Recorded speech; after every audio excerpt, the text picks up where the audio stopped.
Morgan's the chief of NSA's Cybersecurity Collaboration Center. And what I've gotten to know Morgan just recently, really, in our careers, but she spent the last decade at the NSA doing a variety of computer network defense and computer network exploitation kind of mission sets. Very, very, very competent individual. But what really struck me about Morgan, and one of the reasons I asked her, and she very kindly accepted a keynote, is there's been so many discussions over the years for all of us in the infrastructure community of, we should have public-private partnership. We should do information sharing. And like, it's like, of course we should. And like, I don't know a whole lot really comes out of it. It's nice, it feels good, nothing wrong with it, but I don't know that it's been all that actionable to many. And when I look at what's happening at the Cybersecurity Collaboration Center, and obviously Morgan's a huge part of that, we are actually seeing operational collaboration in a way that I've never seen it before. And it's always kind of a fun thing from the folks that have worked national security missions to be able to kind of look at each other, give each other a nod, and kind of walk away knowing history and backstory and so many different things you've done together that you just never are going to be able to speak out loud. And Morgan's one of those people that have been involved in a bunch of really, really important ICS security work that she'll never be able to take credit for. So with that, Morgan's going to kick off, and then we'll join her and moderate questions like yesterday. So Morgan, over to you, ma'am. Good to go. So thanks, Rob and Tim, for the introduction. I'm really excited to be here. Actually, I'm really excited to be speaking to all of you today, but kind of sad that I'm not there in beautiful Orlando, but I believe there's a tropical storm, so I don't know what's better. So Rob talked a little bit about my background. I'd like to talk about why my background led me to want to be part of how NSA is reimagining the way we leverage our intelligence insights to counter cyber adversaries before an incident, while also simultaneously securing what we care the most about.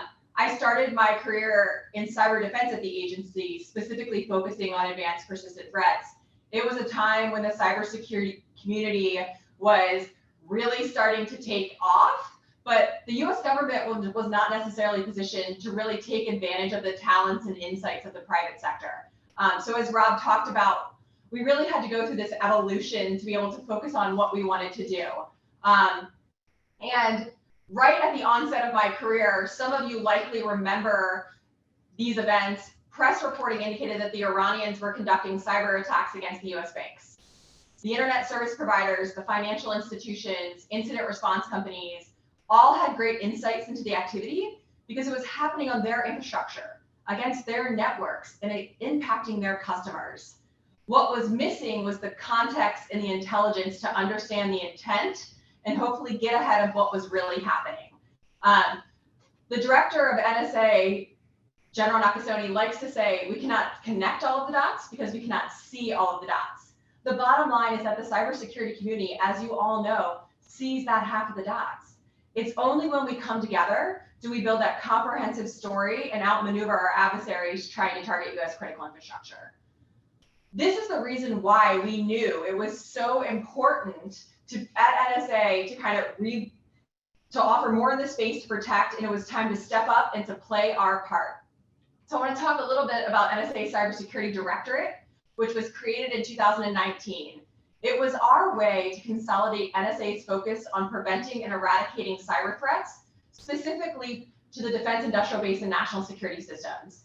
But I really want to put this simply. We built an organization that combines the power of our foreign intelligence mission with our knowledge of cybersecurity and defense. It's threat-informed defense. One without the other really leads to the lack of prioritization and trying to care about all of the things. We all know this. We have patch fatigue, we have threat fatigue, and we're playing whack-a-mole when the threats never stop coming. And so one of the things is that imagine, though, if we could come together to identify what vulnerabilities were the most important because the most capable adversaries were actively exploiting them. Enter the US private sector, hence the creation of the Cybersecurity Collaboration Center.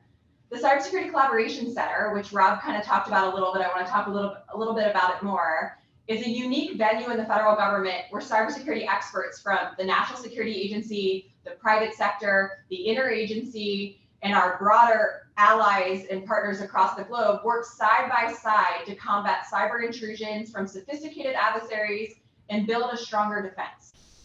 For those of you that have ever visited NSA in Fort Meade, you're likely very familiar with the tall metal fences and the multiple security checks to even get to the front door.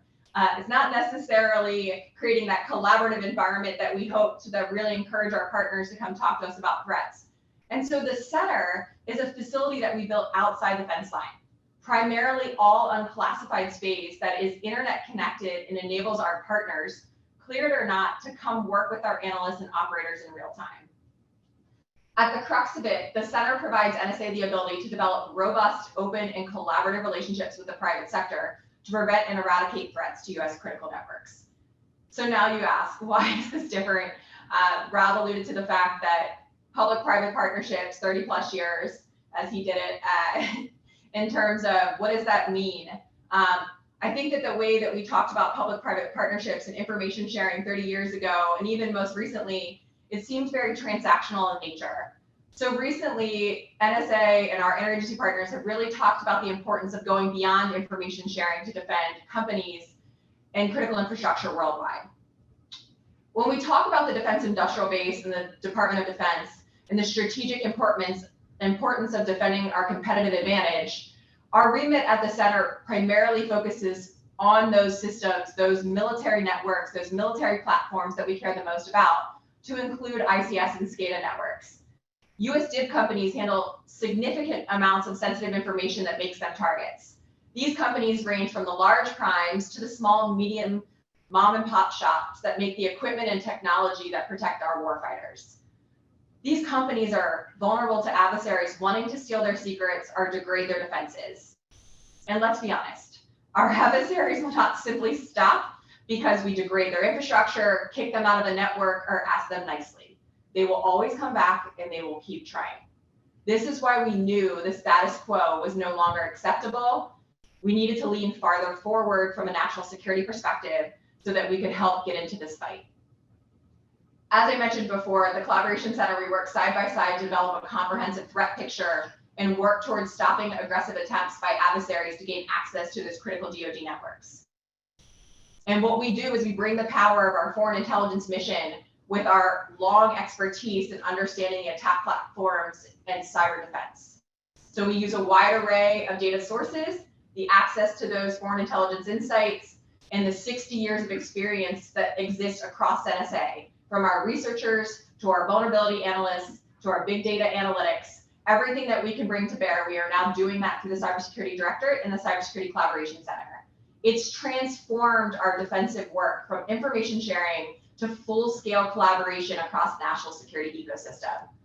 This has been called a lot of things: operational collaboration, analytical collaboration, but at the end of the day, it's a conversation.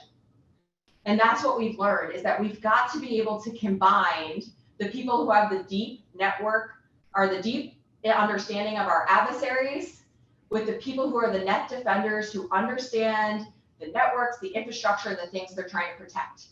And when you put those two individuals, those groups of individuals together and allow them to have a conversation, that's really when the light bulbs go off. And I believe that, this has to happen 365 days a year, 24/7, and it's got to be mutually beneficial for both parties. If I'm just sharing information out, but really not able to answer any questions about it or go back and look for more information that helps that net defender, it's not going to be beneficial. Because oftentimes I may be sharing information that is really not useful or that you can't use in your capabilities or your platforms. I need to know what kind of data and insights you need to be able to action it immediately. And so I think there are 3 successes, in my opinion, when it comes to US government, departments and agencies, intelligence sharing with the private sector to enable net defense. Raw honesty. And I'm asking for this, and I understand it's always hard to give, or maybe it's not that hard to give, but it may be harder to take. We cannot be having a conversation about threats and vulnerabilities after weeks, months of years of analysis, or something that we already know is happening or already existing. At that point, it's not actionable, it's not timely. These conversations need to be happening when we are trying to figure out what we're looking at, when we don't know what's going on. That's how we get ahead of the adversary, because it's early on in the activity. And we're not going to be sharing that information from a US government perspective with you with high confidence or using any type of the of that language just needs to say, I'm seeing this, I don't know what it is, do you have any insights that you can add to it? What are we looking at? And that leads me to our second key to success that I think are extremely important, humility. One thing that I've learned is that no one individual holds all of the data points. We need to applaud and encourage anything to be brought to the fight, learn from each other, and never walk into a conversation thinking you know everything. Because when it comes to cyber, there are bits and pieces across every part of the ecosystem. Everyone has different information, and so we've got to be able to have a little bit of humility on bringing that data to the table. And then lastly, from a government perspective, patience. Working in an unclassified environment, because that's really where we need to be sharing a significant amount of this information, and this collaboration amongst researchers and the cybersecurity experts, especially the stuff that all of you all work on in the private sector, that information sharing happens naturally. The US government, and specifically the intelligence community like NSA, this is a culture change for us. We understand the importance that we're coming, and every day is a step in a new direction. But we appreciate your patience as we start to figure out what this operational collaboration and everyday conversation looks like. So what I'd like to do is just quickly also talk about an example recently that specifically applies to this community and the importance of the US government and public-private collaboration. As Rob mentioned, right, there's been a lot of public advisories and information out recently about threats to ICS and SCADA systems. We recognize the importance here at NSA of the significant threats that cyber attacks pose to critical infrastructure, which has been highlighted by the White House and multiple US government departments and agencies since the lead up to Russia's invasion of Ukraine. Russia has aggressively targeted Ukrainian organizations in cyberspace using a variety of wipers, denial of service attacks, and typical C&E capabilities. Ukraine's CERT specifically posted information about attacks that specifically targeted their electronic transmission infrastructure. Right? The US government and our allied nations in Europe have called out Russia as being responsible for disruptive attacks against satellite communications infrastructure that disrupted tens of thousands of devices across Ukraine and Europe more broadly, including networks supporting wind turbines. Even if it's not the intended goal of an operation, as was in the aforementioned examples, employment of cyber tools in critical infrastructure can have unintended yet devastating impacts on OT and ICS data networks, with the potential to disrupt power, water, manufacturing, and other critical services. Our objective is constantly to identify where and how these types of threats could manifest and ensure we are postured to defend against them. At NSA and across the US government, we have tremendous talent, along with unique data for those talented people to comb through. However, some of our biggest assets are our partnerships when it comes to ICS data work. These are bilateral cooperative partnerships in which we enrich each other's perspectives and insights on significant cyber threats. We augment analysis with specialized technical expertise that may not be widely available. We've literally got to use all the technical expertise worldwide to be able to understand these threats and get ahead of them.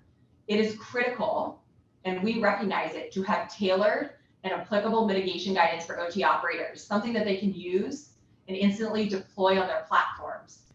Generic advice, something that doesn't help them take action, something they can't use to create a tailored signature, we recognize that is not helpful. So NSA recently participated in a joint cybersecurity advisory with CISA, Department of Energy, FBI, as well as contributions from a significant amount of our industry partners, Dragos, Mandiant, Microsoft, Palo Alto, and Schneider Electric, right, focusing on advanced persistent threats targeting ICS and SCADA devices. This was a textbook example of how our enhanced collaboration across the US government and industry, every participant brought something different to the table so that we could collectively characterize the threat and what could be done about it.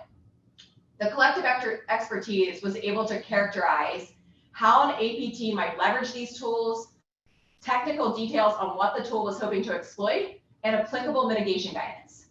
Our industry partners were then able to create even more tailored guidance in mitigation for their customers and partners, concurrently with the US government advisory, as pipe treatment and controller. This demonstrates what we can accomplish when we work together. Ensure the community is postured to detect and mitigate the threats from these sort of tools, ideally before anyone suffers the impact. This teaming is critical to our success and something that NSA will be significantly investing in over the next couple of years. NSA's goal is simple: leverage our intelligence insights and 60 years of technical expertise to provide signal through the noise, identifying which malicious activity is the most dangerous and concerning to empower our partners to prioritize and take action quickly. That means we have to contribute actionable, unique, and timely information at a classification level that can actually be used almost instantaneously. While we won't always be visible, like Rob talked about, I promise you this is a space we are now committed to supporting and are actively collaborating with the world's leading cybersecurity community every single day. The last thing that I'd like to do is I'd like to thank all of you. In all of my interactions, the ICS data community is a fierce group of individuals. You all work extremely hard, lean in to help each other, and above all, come together to protect our nation's critical assets. Never change, we desperately need you. Our adversaries are only getting better and innovative on their techniques. One of my favorite quotes from Thomas Edison, and it's used by a famous NSA leader who I think you heard talk yesterday, is that opportunity is missed by most people because it's dressed in overalls and looks like work. We may need to update it with a reference to our hacker style, but this speaks to me because I know sometimes what you do is in the shadows, and it's difficult to measure success when you're trying to prevent something from happening. I just ask that you keep it up. Thanks for playing with such a significant part in keeping our nation safe. And thanks for allowing NSA to lean more forward in this space. So I'd like to pause there and turn it back to Rob and Tim for the question moderating portion of it. Fantastic. And thank you for that, Morgan, and thanks for taking the time. And I like that you said that we're a fierce community and didn't say that we're just a highly opinionated community. That was very polite. All right, so we've got a couple questions for you here. Actually, if we can get Morgan back up on screen instead of Tim and I. There we go. All right, so the first one, Morgan, you still with us, by the way? Yeah, I am. Yeah. All right, perfect. All right, good. All right, so the first question, you hit on something that I think is really important when you talked about changing the culture. And a lot of our professionals here, a lot of our students, a lot of the folks out in the community fight that all the time of changing the culture internal to their company, not only to be more security conscious, but changing the culture away from not tailored guidance to IT security systems, but to focus on why is OT different? Why does it need a different approach? Why must we change? Hey, the plant's been running for 30 years. Why now? Which I would presume that inside the NSA, that there's probably some level of culture change happening with, hey, we need to be collaborative. We need to be public. We need to be engaging. And I'm sure there's plenty inside of, wait, no, that's not us. We need to be quiet and stealthy in doing our mission set. So can you just talk to me a little bit about some of the change in culture and how you and the Cybersecurity Collaboration Center have fostered that kind of as a lesson learned for our professionals here? Absolutely. So one of the main things, Rob, that we struggle with and have to constantly kind of educate people on, both internal to NSA but across the intelligence community, is we all recognize how much insight and technical expertise is inherent in the private sector. But when you're constantly looking at, say, classified information, you're like, oh, like nobody else knows this. Well, what we've found is through a significant amount of our conversations with the private sector is a lot of times all of these things, or a lot of the things that we know, they already know about. All we have is that classified context of why they know about it, why they care about it, why it's important. And that's the whole signal through the noise. And so what's been great is that bringing together that conversation between the net defenders, the OT operators, the analysts, and our analysts who are looking at cyber threats every day, what we're seeing is this common language, this common understanding of what's happening. And when we're able to educate the workforce in NSA, as well as bring awareness of what we're tracking to our private sector partners, we're seeing the light bulb will go off constantly. They're understanding the threat. They're pivoting on the data that they have and finding new infrastructure, new bad things on a daily basis. So it's really about the culture change is really just about getting a common understanding of what everybody has insights into and where we can benefit each other.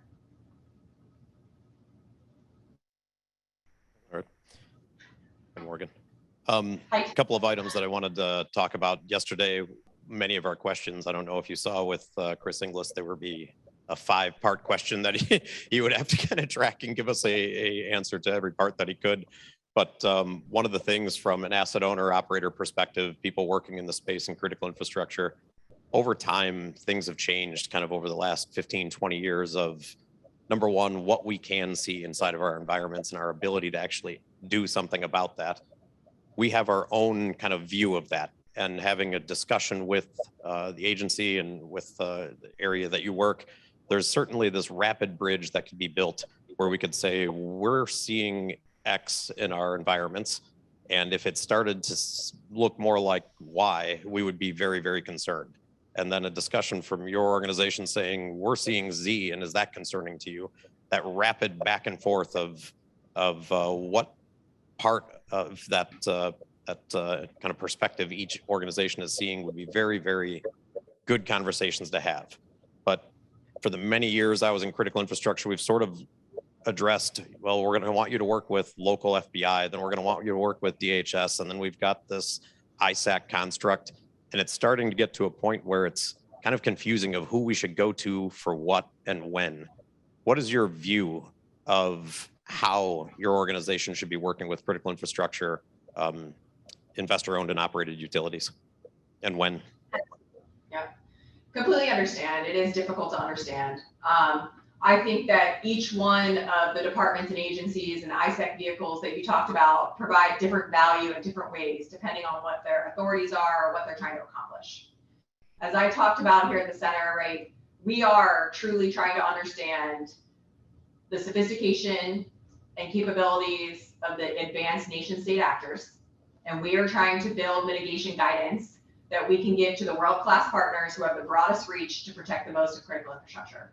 And so when we want to partner with people, we are trying to partner with the individuals who A, have the capabilities to be able to provide the largest swath of the critical infrastructure, who have the technical expertise to be able to leverage the insights we have, but also to educate us on what is the type of data that they need. And then also leverage the fact that we are participating in different capabilities. We're offering cybersecurity services, but we are also a trusted advisor with CISA and the Department of Energy and the Neighborhood Keeper program. And so there's a lot of different ways that we're trying to collaborate and make it easier on people to understand, A, how to get to our information, how to get to our experts. NSA has unique capabilities and technical insights when it comes to a lot of the things related to ICS and SCADA, and is critically important to the Department of Defense, which is where our authorities come from.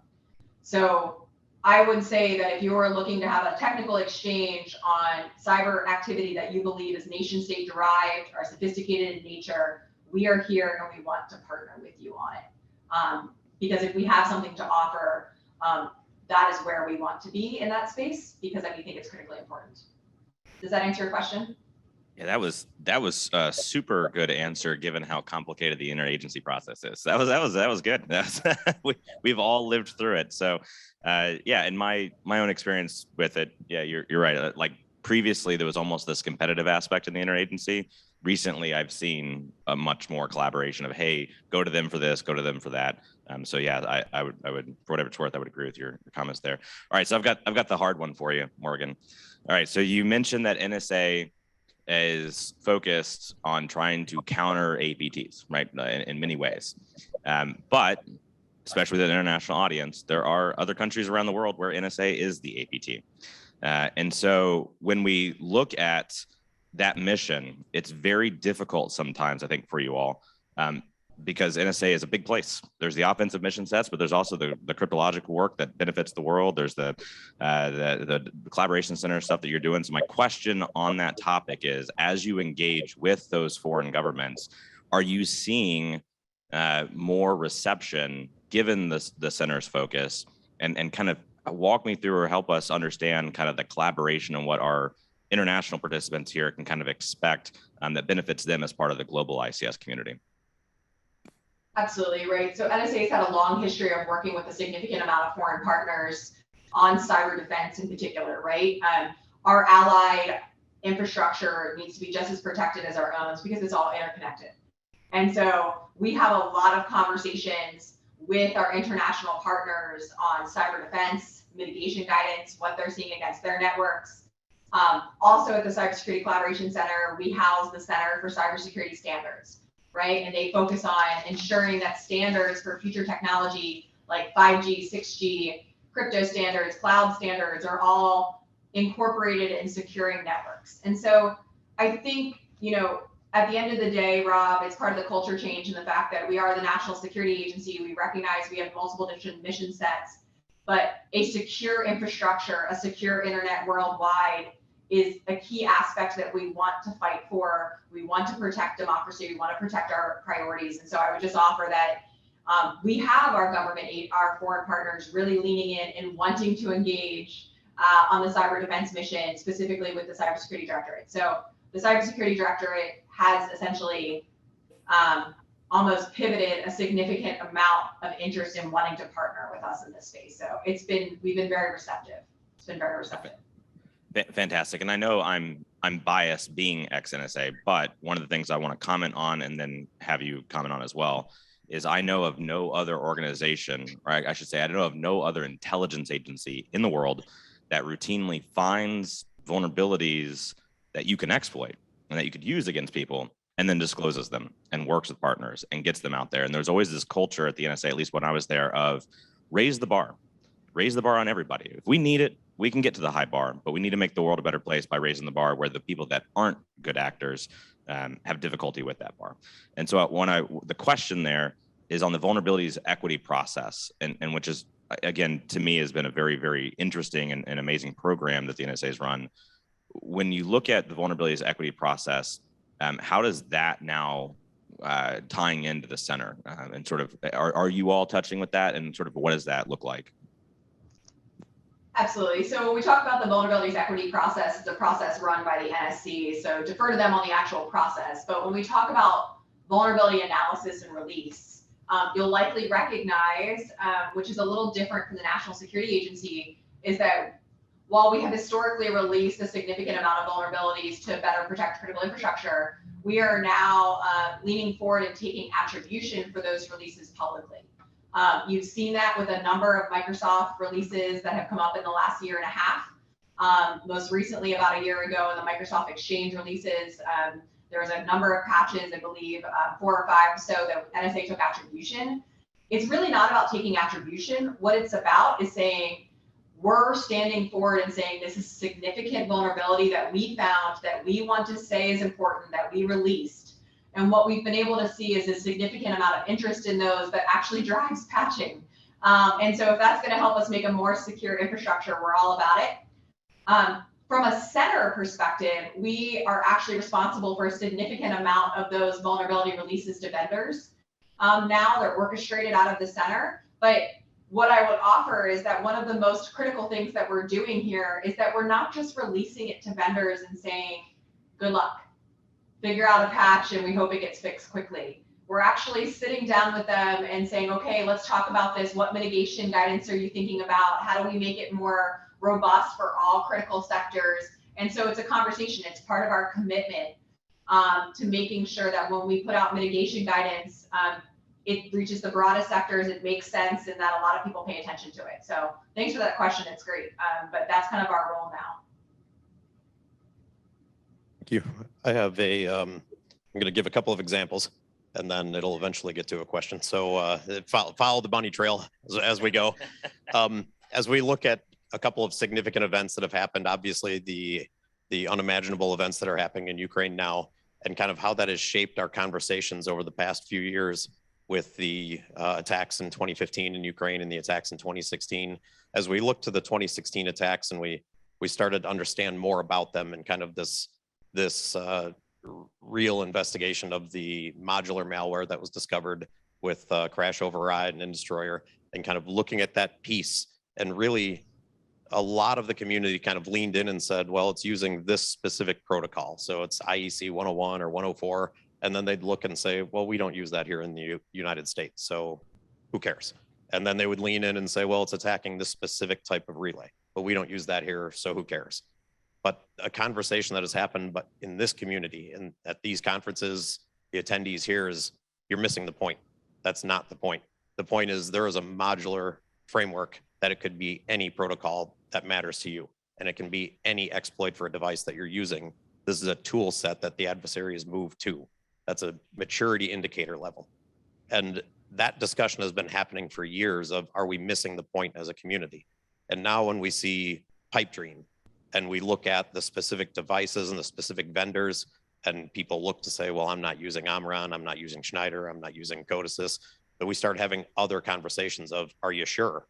Are you sure you're not using those? Are you sure you're not using Codesys? And then we eventually progress to, again, you're missing the point. This is a framework that can be modified, manipulated rapidly, new variants released all the time. And we're trying to drive that conversation amongst our community. My question at the end of the bunny trail is, at your organization, do you feel that they're getting it? Do you feel that the significance of pipe dream and the significance of these modular pieces of malware for critical infrastructure is understood and what that means? Not just looking at what is this targeting now and where is that at and what does it mean, but understanding what could this be? What could it be next week? What could it be a month from now? And how significant is that? Yeah, absolutely. So I think that people are starting to get it because those conversations are happening where we're saying, hey, just because it's not on your doorstep today doesn't mean it won't be there tomorrow.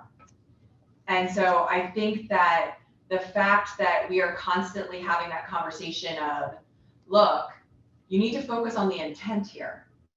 There was a capability that was going to be deployed that was going to specifically target ICS and SCADA, right? That is a significant intent. And whether or not is it applicable today to you or applicable to the US today, it does not matter. It will come to the doorstop. And so the best way to get to the left of boom is to prepare for it and defend against it before it shows up. And so I think that we're starting to have that conversation and people are starting to see it. I don't think that it's an easy conversation to always have because as many of you likely know, building security for the future is not always an easy discussion to have when it takes a significant amount of money to build in those security features when you don't even know if it's coming. And so I applaud all those people who try to have that conversation, who push on that conversation, because that is where we need to prepare to be to better protect against the future threats, which will come.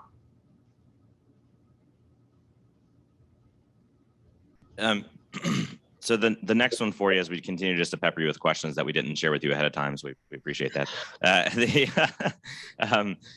My last two, we'll have a couple more and Tim will have some, but probably the last two from me will be a little bit more about getting engaged. So the first question though is really just what can we expect to come from the center? I've seen it firsthand. I've been extraordinarily impressed with what I've seen, but for the folks that are not involved in some of these things directly, what are some of the things that y'all are working on that the community can expect to come? Absolutely. So first and foremost, it's really nerve-wracking having you guys sit at that table where you're passing questions back and forth. Also, having known Rob a little bit, but seeing how Tim is his friend, I just want you to know it is nerve-wracking over here. But that's great. So what I will tell you is that, from an ICS SCADA perspective, the center is looking to get more involved, especially with the DoD aspects of that. So we are looking for the right partners and the right conversations. We have ICS SCADA work happening here in the Cybersecurity Directorate. We have SMEs who have focused on this for the past 30 years. We want to leverage them more in those conversations with the right partners. We'll obviously be looking to also support our Joint Cyber Defense Collaborative Partnership with CISA and their ICS SCADA work. And so I think that this will be a new area for the center that we are going to very quickly get involved in because it is so significant. And obviously, so I think that will be something that you'll see for us in the near future. I apparently lied. I have more questions now. So the off of that though, you mentioned DoD, and I think this is more of a question than a statement, but I might be the jackass here. One of the things that's always difficult for our community is on a supply chain perspective with not the sourcing of the supply chain in this context, but the types of products that we're getting and the security features built into them. There are some security functionality that people try to push on ICS that's wrong. And not, I mean, like from an ethical perspective, it just doesn't reduce risk, like encrypting your ICS traffic. Everybody talks about that. It is absolutely idiotic on every aspect. But using encryption to sign firmware to make sure that we can just have somebody load random firmware onto a controller, fantastic.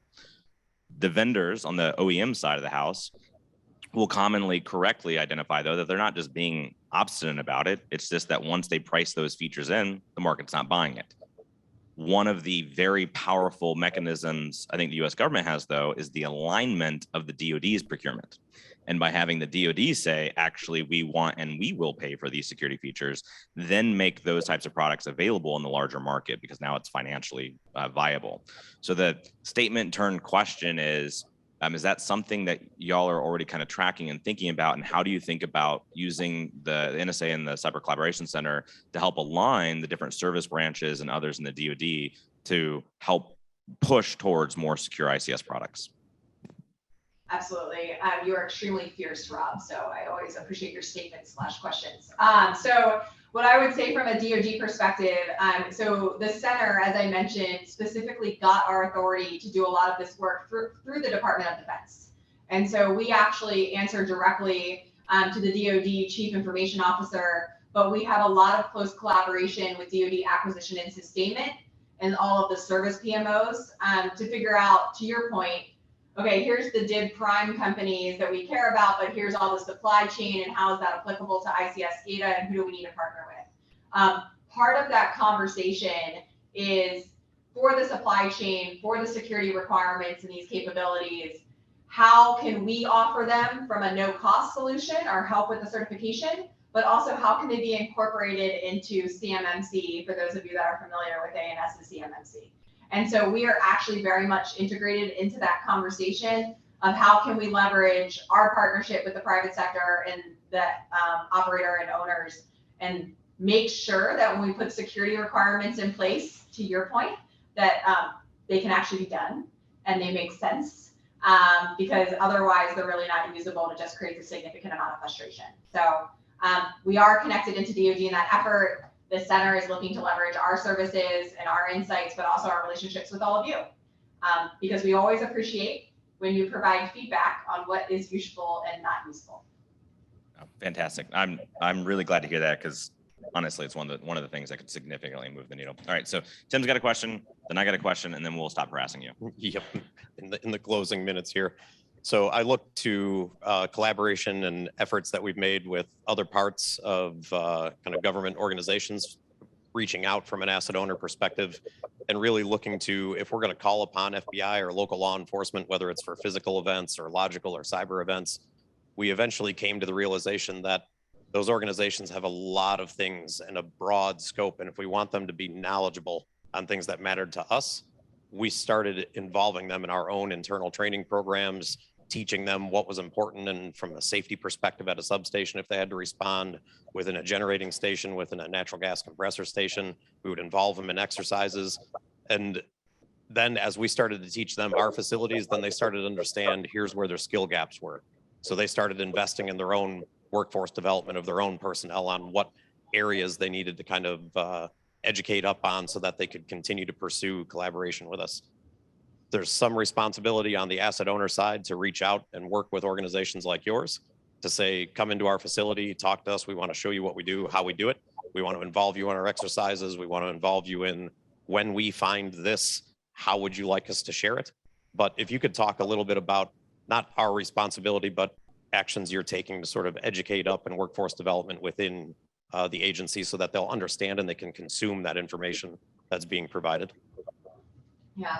So when we set up the Cybersecurity Collaboration Center and we really started working in this unclassified environment with commercial data feeds and partnering with the private sector, we recognized that the traditional agency training, right, we had to modify it to ensure that we are really incorporating all these different aspects. And so we have a significant upskilling effort here at the Cybersecurity Collaboration Center using a lot of resources that are available to all of you to be able to kind of train our workforce on what's happening and being cutting edge. Because that's the only way we get ahead of it. But one of the things I found as you were talking about, bringing people into the substations, teaching them about it, is the critical importance of raising all boats. We've got to get everybody on the same common knowledge field so that we can share information quicker amongst each other. Because if you really have someone that's extremely technical or understands something, and you have another individual that's just trying to communicate something on a threat level that makes no sense, we're never going to get to where we need to be in the collaboration space. And so, The center has, as I mentioned, a huge upskilling effort, but we also do a lot of academic outreach here. So working with local universities and schools to give them projects to help us better understand what's the technology, what's the right mitigation guidance. So we play in a couple of different parts. Fantastic. All right, here's the last one. Save the worst for last, of course. But in all honesty, we have a lot of folks that are new to the field that struggle to find an ability to onboard. Every politician loves to throw out that, oh, there's so many skill shortage, we don't have these people, and look at all these open jobs. And then we're asking a new person in the field to have like 5 years of experience in a 3-year-old technology. It's like, well, no kidding. So when it's just very difficult, and I have a lot of students that want to get started but can't. And I look back to my career, and NSA was a big part of giving me the opportunity to do that. So the hard hitting question for you is, as people want to join your organization, as people want to join NSA, especially in the beginning of their careers, can you point us to some of the intern programs, the resources, et cetera, that y'all have to kind of join the fight? Absolutely. So we've got summer intern programs. We have developmental programs that you can apply through USA.gov. You can search on NSA, on the Cybersecurity Directorate. We have a number of jobs out there. To your point, I would, encourage people to take an opportunity to get into the agency. One of the best parts about the National Security Agency is it's massive, and there's a lot of different jobs that you can have and hold to get better expertise. I laugh. I have a degree in Peace, War, and Defense. The acronym for that is PWAD. It's not a good acronym, but it's not exactly a natural path into the cybersecurity community. But I started in cyber. I learned from a lot of people who are willing to help me. So really, it's about coming in with your background and being open. The intern program is mainly, as I mentioned, the developmental program, but you can come in as a direct hire in the field that you have expertise in, and then you're able to move around throughout your career and really get that background you're looking for, and you leverage the cross-training programs. And so I would offer, again, a lot of information out there on NSA, but we have a lot of great opportunities for people. Fantastic. And yeah, just to echo your statement there, if I would have, my background, my undergraduate was African studies. And I think I've done